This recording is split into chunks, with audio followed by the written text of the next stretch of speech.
Hi guys, you can see below me the Mango 29, number 29, which is a frame that appeared on Banggood pretty recently, and I really like the look of it, especially the blue aluminium.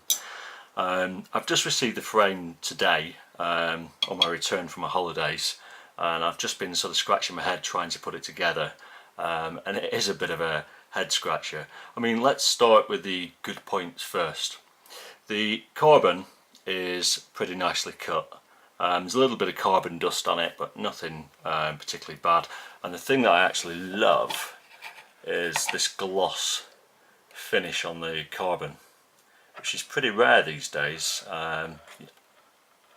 Quite a few older frames used to be like this, but most of the time now they're kind of matte or satin, and it's nice to see this gloss, I suppose, veneer on top of the carbon.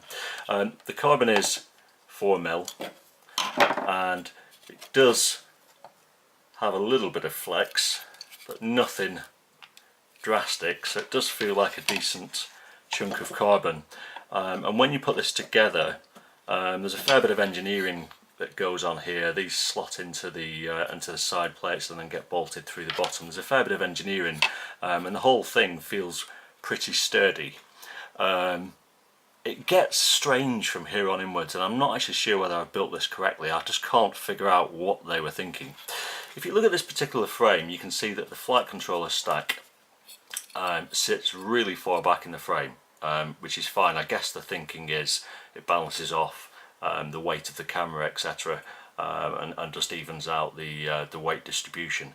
But it brings into question where you put your LiPo strap, because this frame is clearly made for a bottom mounted battery. Even though it's got these cutouts here, I'd imagine they are made for a GoPro strap or something like that, an action camera. You wouldn't be running a battery on top on a frame like this. In fact, if I just grab a battery, 1 second. Yeah, you wouldn't be mounting your battery like that on a frame like this. You'd be mounting your battery below. Now it kind of starts to get strange from here.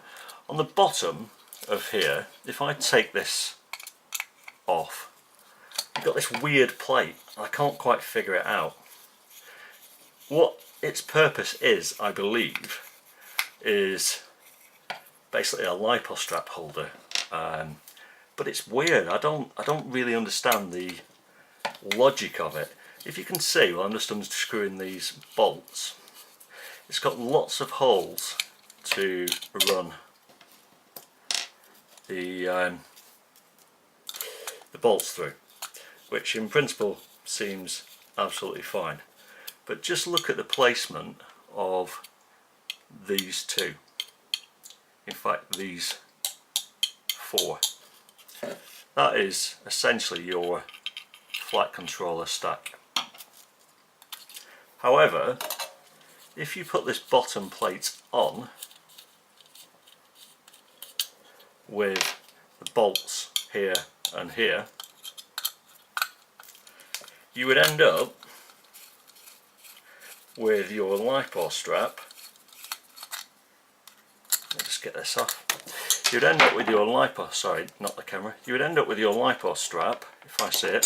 So there's the flight controller mounts. You would end up with your LiPo strap there, which when you come to put your battery on, and you would generally place it there, it's just not holding in the battery at all.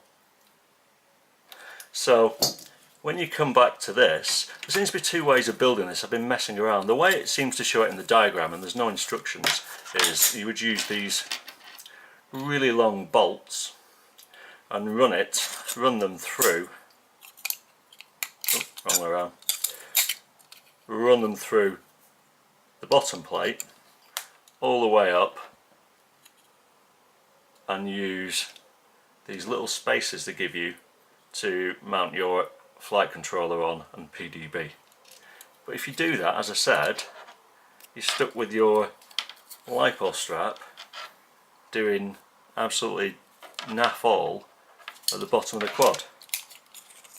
So I kind of, it's like two different people have designed a quad and they didn't actually talk to anybody. The other thing that's weird is you've got these strange cutouts that almost look like they've been cut out for aluminium pieces. But what are they for? I have no idea. Just random pieces. So hey ho, that's a less of an issue. So anyway, to cut a long story short, this part of the frame I really like. I think it looks really good in the flesh. Looks quite slim, and it feels pretty light. The weights that they're quoting seem pretty accurate.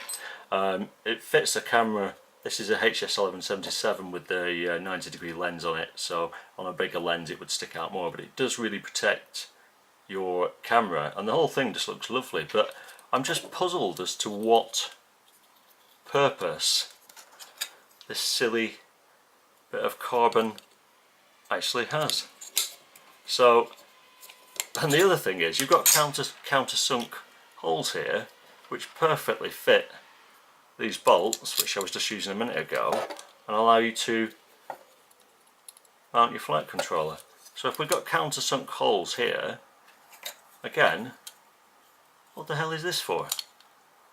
So anyway, to cut a long story short, I don't know if I'm going to build this up, but if I did, as you saw, I wouldn't use these ones. I would use flathead ones that essentially just get some more of the ones that I'm currently using here.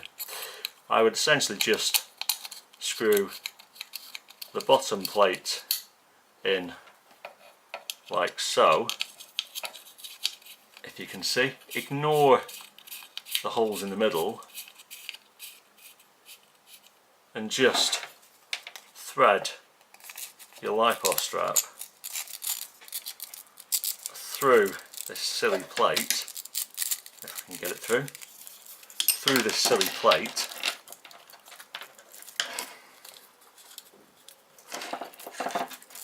of course I can't get it through now, yeah, through this silly plate so it holds itself in place.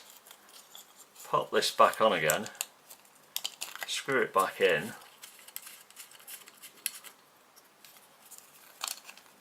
and just use that bottom plate to hold it in place. I mean, if anybody else has got any other ideas, let me know, but I just can't think of a better way to do it. Because, you know, on frames that don't usually have lipo strap cutouts, you don't generally have your flight controller sat in the middle of it. So yeah, so I'm a bit sort of perturbed by that. I don't really understand where they're coming from, and as I said, there's no instructions. The pictures on Banggood show these much longer screws, to the best of my knowledge, running up like that, but again, what's the point of having countersunk holes for a flight controller if you're then going to ignore them and just run this through and stop your lipo strap from coming through? So yeah, so that's, I don't know, I'm completely puzzled by it. I mean, nothing surprises me when it comes to these frames. You can bet your bottom dollar no one's ever flown it and tested it, like most of the stuff that comes untested from China. But it's a sort of shame. I still really like the frame. It's certainly better cut than most of the rubbish that comes from Banggood, Relay CC and that sort of stuff. It looks really nice, and I'm guessing the thought of this was to do essentially a lipo holder plate similar to what Diatone do on the GT2, but somebody's made a hash of it. I just don't know why you would want these bolts. Ignore this, I put this on the wrong way around. I just don't know why you would want those bolt holes. So anyway, that's my quick look at the Mango 29. I suppose to sum it up, really nice looking frame, but needs a bit of head scratching as to how you would run it. I don't want to run my lipo strap at the back of my quad when my battery's sat here. I want my lipo strap in the middle, and I certainly ain't going to be running my battery up here, because A, it will block your camera on a high angle, and B, the frame's just not really set up for it. It's not even wide enough. So yeah, so I'm a bit puzzled. So by all means take a punt. I think the carbon looks pretty good, but you're going to have to devise your own way of setting this up, because I've messed around with this for half an hour or so and I haven't come up with a solution that works better than slightly bending this bottom plate around there. So yeah, hope that was useful to someone. Sorry it's not the most in-depth review, but I'm just a little bit puzzled. Anyway, cheers guys, thanks, bye.